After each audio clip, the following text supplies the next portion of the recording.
The rain wasn't just falling. It was a furious, drumming symphony against the grimy windows of David Miller's beat-up sedan. Inside, the rhythmic screech of windshield wipers was the only counterpoint to the hollow rumble of his own stomach. Another Tuesday, another late-night shift at the diner, another dollar barely stretched to cover the next one. He glanced in the rearview mirror, his eyes softening as they landed on the sleeping form of his daughter, Lily, bundled in a faded Minnie Mouse blanket in the back seat. Her small, even breaths were a balm to his weary soul.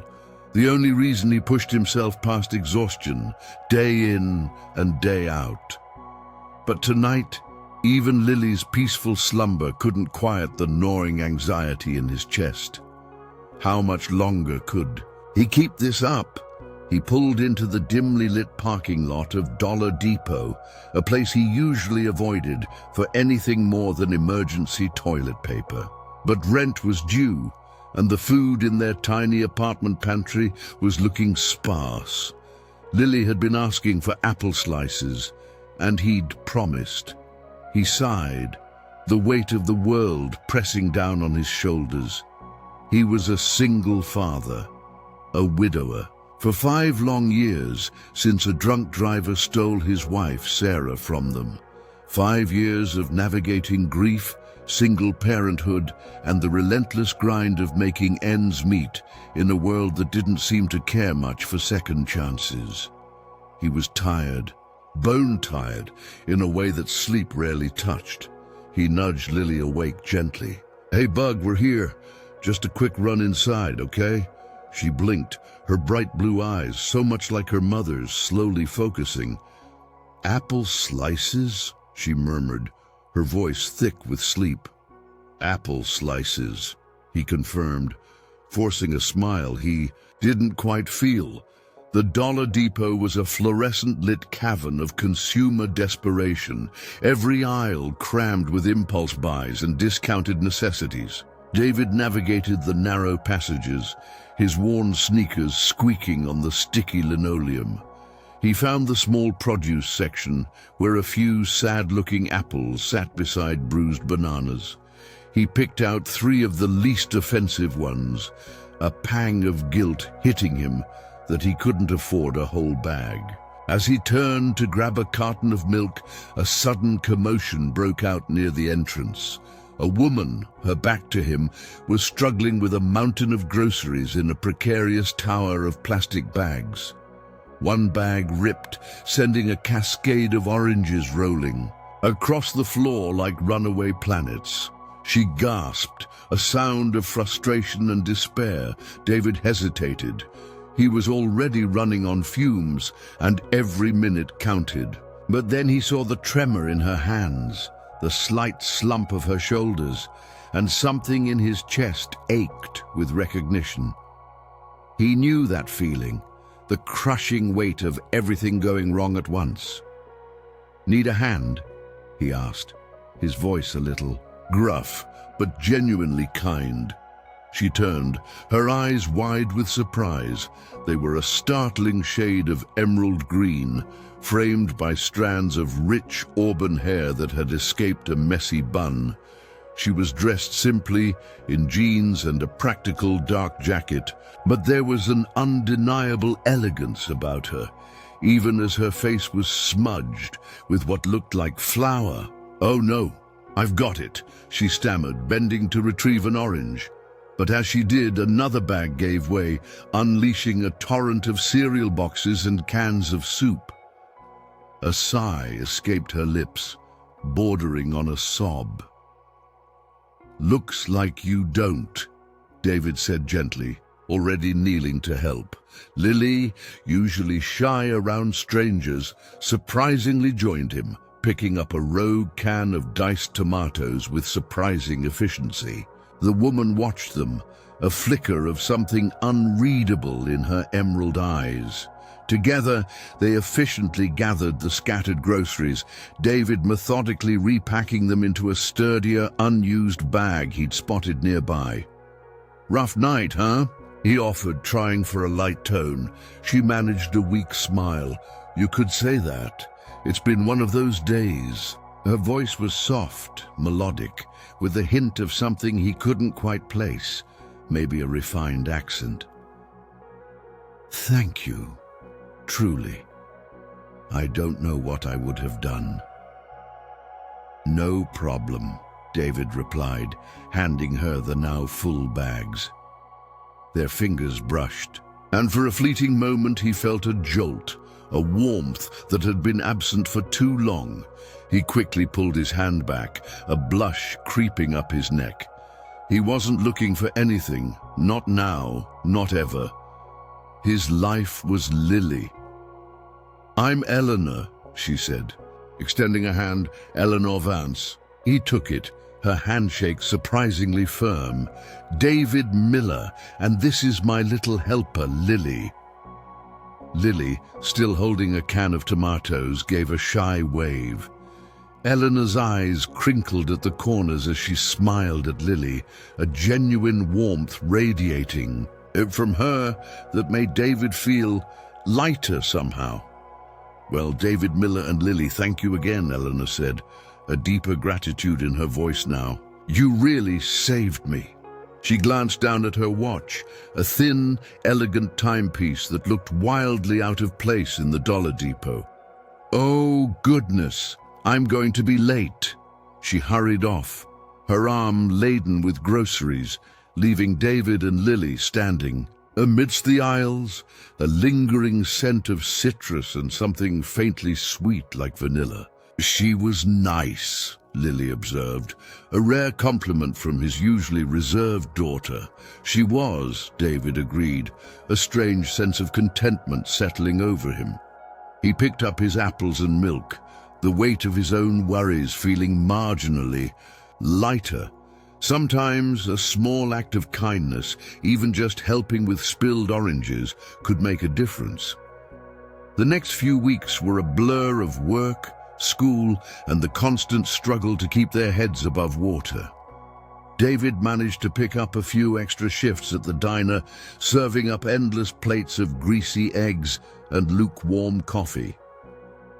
Lily was excited about her upcoming school play. She was a tree, a very important tree, she insisted, and he was determined to be there, even if it meant sacrificing a night's wages. One particularly grueling Tuesday, David was running late for Lily's rehearsal. He'd spilled an entire tray of milkshakes, and the diner manager, a perpetually sour man named Mr. Henderson, had given him an earful. He peeled out of the diner parking lot, his old sedan sputtering in protest, and headed straight for the elementary school. He arrived just as the rehearsal was letting out, a gaggle of brightly dressed children spilling out of the school auditorium. Lily spotted him immediately, her face lighting up. "Daddy, you came!" "Of course I came, Bug," he said, pulling her into a tight hug, inhaling the sweet scent of her hair. How was being a tree? It was great. And guess what? Mrs. Peterson says we need new costumes, but we don't have enough money. The school budget is really tight. Lily's excitement deflated into a sigh. "I wish we could help." David ruffled her a hair. "I know, sweet pea. We'll figure something out." But a sinking feeling settled in his stomach. More money, more things they couldn't afford. It was a familiar ache. As they walked out of the school, a sleek black limousine pulled up to the curb. It looked utterly out of place in their modest neighborhood, like a stray peacock in a flock of sparrows. The back door opened and a woman emerged. Her auburn hair was styled elegantly, a subtle shimmer in its depths, and she wore a tailored suit that whispered of expense. Her eyes, however, were unmistakable. Emerald green. Eleanor Vance. David stopped dead in his tracks, his jaw slackening. What was Eleanor Vance? the woman he'd helped with groceries at the Dollar Depot, doing stepping out of a limousine in front of Lily's elementary school. Eleanor's gaze swept over the departing children and then landed on him, her eyes widening in recognition. A genuine, warm smile spread across her face. "David! Lily! What a surprise!" "Eleanor," David managed, his voice a disbelieving croak. "Yes, it's me," she laughed, a rich, melodic sound. "What a coincidence seeing you here." She paused, her gaze thoughtful. Actually, perhaps not such a coincidence after all. Before David could ask what she meant, a stern-looking man in a dark suit emerged from the limousine. "Ms. Vance, your 3 o'clock is waiting." Eleanor nodded, her attention still on David. "Excuse me for a moment," she said to the man, then turned back to David. "I was just visiting the school. My foundation is considering a grant to help with their arts program." David blinked. Her foundation. The pieces weren't fitting together. The Dollar Depot, the struggling with groceries, and now a limousine and a foundation. "I need to talk to you," Eleanor said, her voice dropping slightly, a hint of urgency in it. "Could you meet me tomorrow? The Morning Brew Cafe downtown at 10 a.m. David was still reeling. I suppose so, but I have to work." "I'll make it worth your while," she said, her eyes twinkling. She then turned and with a final warm smile at Lily, she slipped back into the limousine, which glided away as silently as it had arrived. David stood there, dumbfounded, watching the black car disappear down the street. Lily tugged on his sleeve. "Daddy, who was that?" "That bug," he said, still trying to process it all, "was the lady I helped with groceries." David barely slept that night. His mind raced, trying to make sense of the enigma that was Eleanor Vance. He thought about canceling, convinced it was some kind of mistake or maybe a prank. But the memory of her genuine smile and the peculiar urgency in her voice kept him from giving in to his usual skepticism. He had to know. He arrived at the Morning Brew Cafe precisely at 10 a.m., feeling ridiculously out of place in his best, albeit slightly faded, plaid shirt. The cafe was bustling with the morning rush, the aroma of roasted coffee beans mingling with the sweet scent of pastries. Eleanor was already there, seated at a quiet corner table, a steaming mug cradled in her hands. She wore a simple, elegant dress that seemed to shimmer even in the subdued lighting, and her auburn hair cascaded around her shoulders. She looked even more striking than he remembered. "David, thank you for coming," she said, her smile as warm as the coffee in her mug. She gestured to the empty chair opposite her. "Please sit." He sat, feeling a knot of anxiety tightening in his stomach. "Eleanor," he began, "I have to ask, what was going on at the Dollar Depot and the limo, the foundation? I'm completely confused." Eleanor laughed softly, a sound that made heads turn. "It's a long story, David, but one I think you deserve to hear." She took a sip of her coffee, her gaze thoughtful. "My name is Eleanor Vance, and I am the CEO of Vance Industries." David's jaw dropped. Vance Industries. The name was synonymous with innovation, philanthropy, and unimaginable wealth.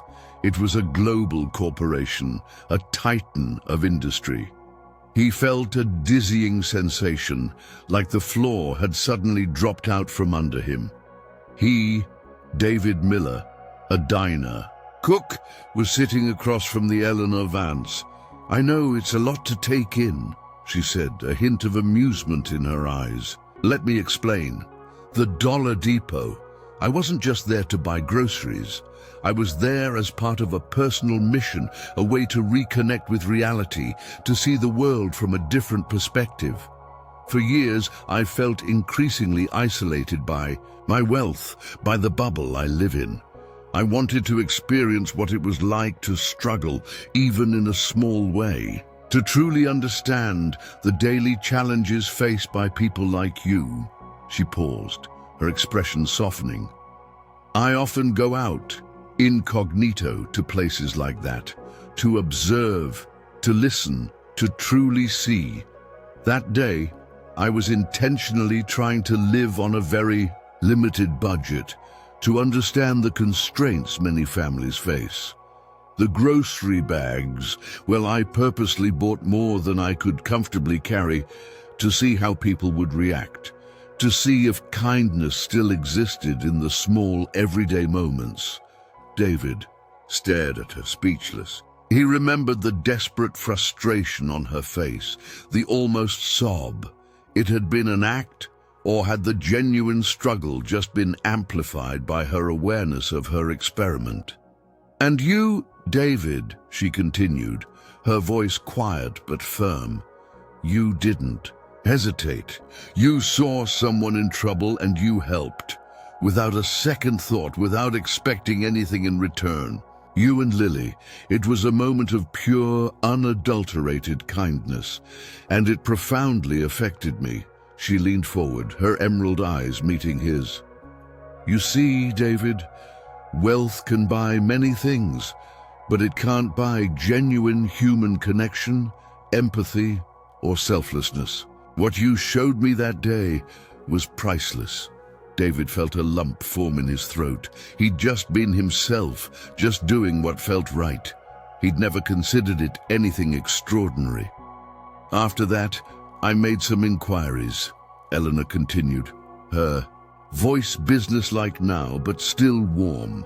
I learned about your situation, David, a single father, working tirelessly to support his daughter, grieving the loss of his wife. I learned about Lily, her bright spirit, and her love for the arts. David's face flushed. He felt exposed, vulnerable, and yet strangely seen. My foundation, the Vance Philanthropic Fund, has a strong focus on community development and empowering families, Eleanor explained. We've been looking for projects that truly embody the spirit of hope and resilience. And then I remembered Lily's school. The arts program she mentioned was struggling. She smiled. It seemed like fate. She reached into her elegant handbag and pulled out a sleek tablet. David, your act of kindness, your inherent goodness has inspired me. I want to offer you something, not as charity, but as an investment in a good man, a devoted father, and in the kind of community spirit that makes the world a better place. She turned the tablet to face him. On the screen was a document, its heading clearly visible. The Miller Family Fund. Below, it in bold, astonishing numbers, was a sum that made his eyes water. It was enough to pay off his debts, cover Lily's education, and even allow him to pursue his own dreams, whatever they might be. But that wasn't all. This fund, Eleanor explained, her voice steady, will provide for Lily's education, from elementary school through college and beyond, if she chooses. It will ensure she has every opportunity to pursue her passions. Beyond that, I want to invest in you, David. You've been working so hard, sacrificing so much. I want to offer you a position at Vance Industries in our Community Outreach Division. It's a role where your compassion, your understanding of real-world challenges will be invaluable. And the pay, well, let's just say you won't have to worry about Dollar Depot apples anymore. David couldn't breathe. The air in the cafe seemed to thicken, the distant clatter of cups and murmur of voices fading into a dull hum. He stared at the tablet, at the incredible figures, at the promise of a future he hadn't dared to dream. Tears welled in his eyes, hot and stinging. He tried to speak, but his voice was caught in his throat. I don't know what to say," he finally choked out, his voice hoarse. "Why? Why me?" Eleanor reached across the table and gently placed her hand over his. Her touch was warm, reassuring. "Because, David, you represent everything I believe in.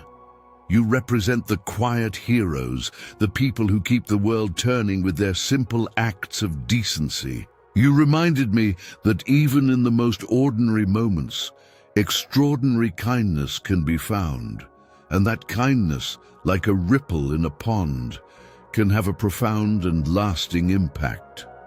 She smiled, a genuine, heartfelt smile that lit up her emerald eyes. "That day at the Dollar Depot, you gave me more than just a hand with groceries. You gave me hope. You reminded me that humanity at its core is good, and for that I am eternally grateful." The transformation in David's life wasn't immediate, but it was profound. He started his new role at Vance Industries, initially feeling overwhelmed, but soon finding his footing. He discovered a passion for community work, using his own experiences to connect with and support families facing similar struggles. Lily blossomed, her shyness slowly giving way to a confident, joyful spirit. She excelled in school, her love for the arts nurtured by the endless possibilities that Eleanor's generosity had opened up. Her important tree costume was a masterpiece, funded by the new school grant, and David watched her perform, tears streaming down his face, overwhelmed with gratitude. He and Eleanor remained in touch, their unexpected connection deepening into a genuine friendship. They often met for coffee at the morning brew, sharing stories, insights, and laughter. Eleanor often spoke of how David's quiet strength and unwavering dedication to Lily inspired her own philanthropic endeavors, pushing her to find more meaningful ways to give back. And David, in turn, learned from Eleanor the power of leveraging resources for good, of transforming personal experiences into catalysts for change. One sunny Saturday afternoon, months after their initial meeting, David and Lily were at a local park, enjoying a picnic. Lily was chasing butterflies, her laughter echoing through the trees. David watched her, a serene smile on his face. He thought about the old Sedan, the stale diner coffee, the constant worry about rent. He thought about Sarah and how proud she would be. He pulled out his phone and opened a picture of Lily, beaming, standing next to a large, beautiful mural at her school. A vibrant, colorful representation of a forest, a celebration of nature and art, funded by the Vance Philanthropic. And he looked up at the sky, a vast, endless blue. It had started with a simple act of kindness, a helping hand in a grocery store. It had bloomed into a friendship, a new life, and a renewed sense of purpose. It was a powerful reminder that sometimes the most extraordinary connections are forged in the most ordinary moments, and that a single act of selfless kindness can truly change a life, creating a ripple effect of hope that touches countless others. Don't let the power of a simple act of kindness pass you by. Share your own stories of unexpected connections and how kindness has transformed your life in the comments below. If this story touched your heart, subscribe for more inspiring tales and hit the like button to spread the message of hope.